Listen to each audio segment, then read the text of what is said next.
Good morning and welcome to your Farm and Home Show. I'm Kristi Shive, and this morning we're visiting with Kristin Hildabrand. She's Warren County's Extension Agent for Horticulture. Yes, I'm so excited to be demonstrating how to make a green goddess dressing. But first off, I do want to say that to make this dressing nice and smooth and creamy, you either can use a food processor or a blender. So if you have either one of those appliances at home, that'll make this dressing really nice and creamy and smooth. So to get started with this green goddess dressing, a lot of times you'll see that they use mayo or that they're going to use like sour cream, but this is actually calling for avocado. So what we've done is we've taken half of an avocado and we've just pitted it and actually sliced it. So I'm going to add that to our food processor here.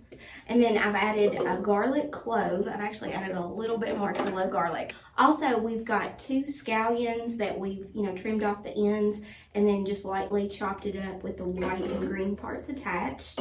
So oftentimes when I'm in spring and summer, I think of a lot of green things. So this is really good.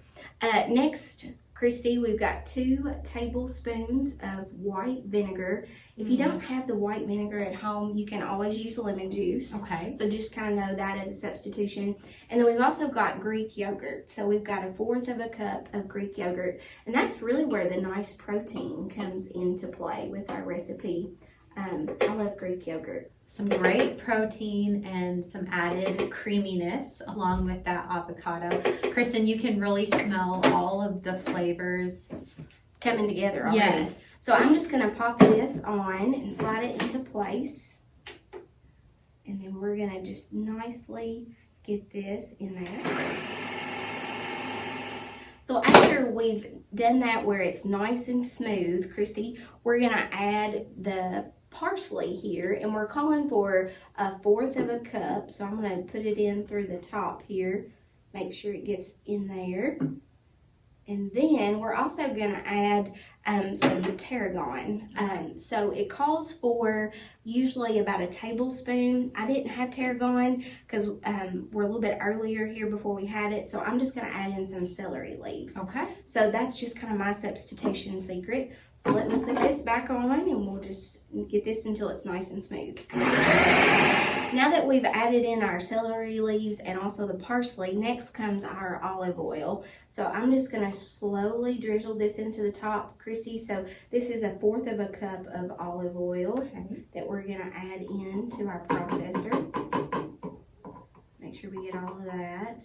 It's going to bind it all together for us. And then next I've got just a little bit of salt, just 1/2 teaspoon. So I'm going to drop that in. All right, here comes the okay, and then we're just going to puree until it's smooth. After you get this nice and smooth, after you've added in the olive oil and the salt, Kristi, you can kind of take off the top here and see how it looks. I can't wait to see it. Look at it. Oh, and it smells so good, Kristin. I know, it's so pretty. So Kristi, after it's nice and smooth, what we have here is a nice tray of vegetables. So I'm going to just add this right here to our dip.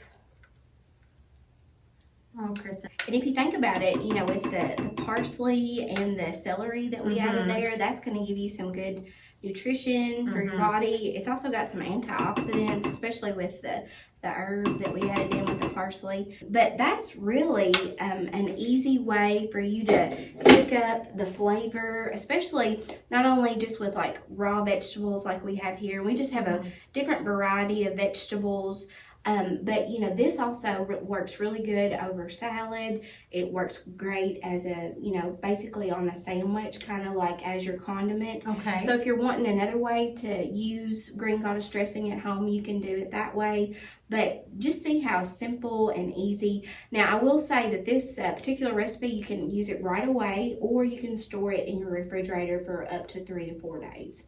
And Kristin, this recipe was actually featured in the Chop Chop magazine that we received here at the Extension office. If you are interested in the Chop Chop magazine, be sure to contact your local Extension office and see if they have any available. Thanks for joining us today on the Farm and Home Show, and we'll see you next time.